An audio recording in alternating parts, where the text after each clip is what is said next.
Welcome back, ladies and gentlemen. In this video, we are going to discuss a different concept of triangle congruency. So far, we have identified 5 ways to prove that triangles are congruent. Let's recap, okay? We had side, side, side, angle, side, angle, side, and then we also had the hypotenuse-leg theorem for right triangles. In 5.7, we are going to utilize triangle congruency in some real-life application to prove that not just the triangles are congruent, but that specific parts of a triangle are congruent. Because think about what it means. When two triangles are congruent, ask yourself, what does that tell me? Like, what does it mean when two triangles are congruent? Well, specifically, it means that all of the corresponding parts are congruent. All of the angles that match up, those are congruent. All of the side lengths that match up, those are congruent to each other. So we're going to take the concepts that, hey, if I have two congruent triangles, I can show that any of the corresponding parts match up and are congruent to one another. So let's go ahead and take a look at what we can do today.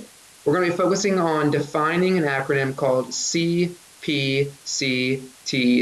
And we're going to use that acronym to prove that specific parts of triangles are congruent. So what does CPCTC stand for? You have to know it.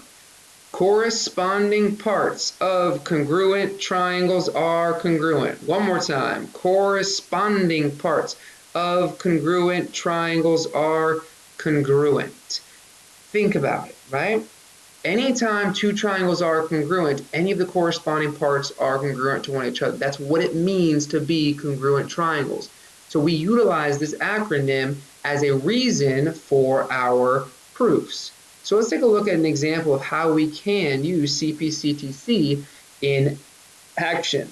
So in this diagram here, I see that angle 1 is congruent to angle 2. So I'm going to go ahead and right here mark that angle 1. Let me get a different color. Angle 1, let's use a light green. Angle 1 is congruent to angle 2. And I see that angle RTQ, right in here, angle RTQ is congruent to angle RTS. So these two angles are congruent to one another, as are angle 1 and angle 2. Okay. Now notice what the proof statement here is now. The proof statement is not to show that two triangles are congruent. Not saying we don't have to show they're congruent. We do have to prove the triangles are congruent. But we're going to do so with a goal to show that right here, QT is congruent to TS. Okay. So let's dive in first and foremost. It is given to me that angle 1 is congruent to angle 2.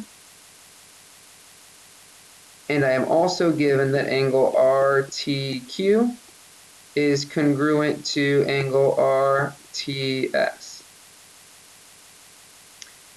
So what do we see here in the diagram? Well, I want to just talk about first and foremost, what route are we going to take? I got to show the triangles are congruent to each other. Well, what do you notice?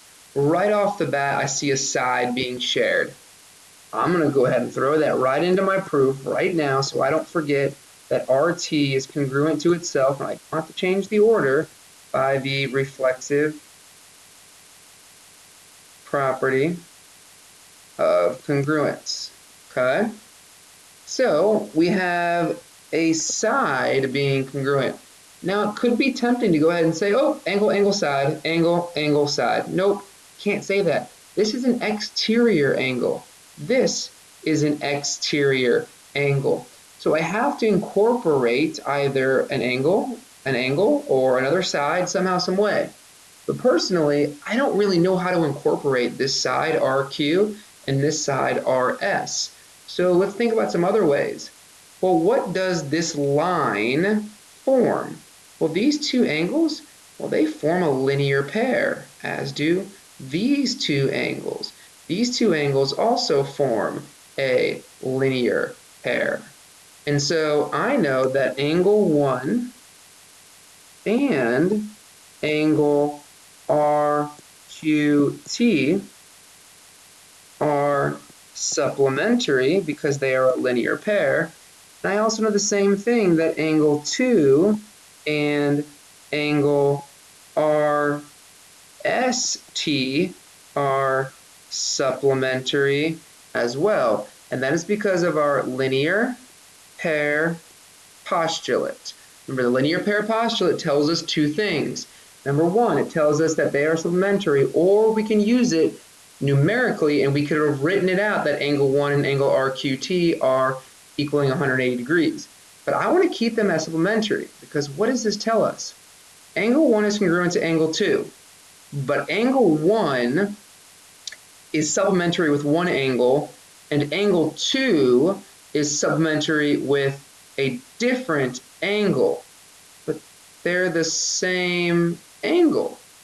So what do we see? Well, we see that angle 1 is congruent to angle 2, thus RQT must be congruent to RST as well.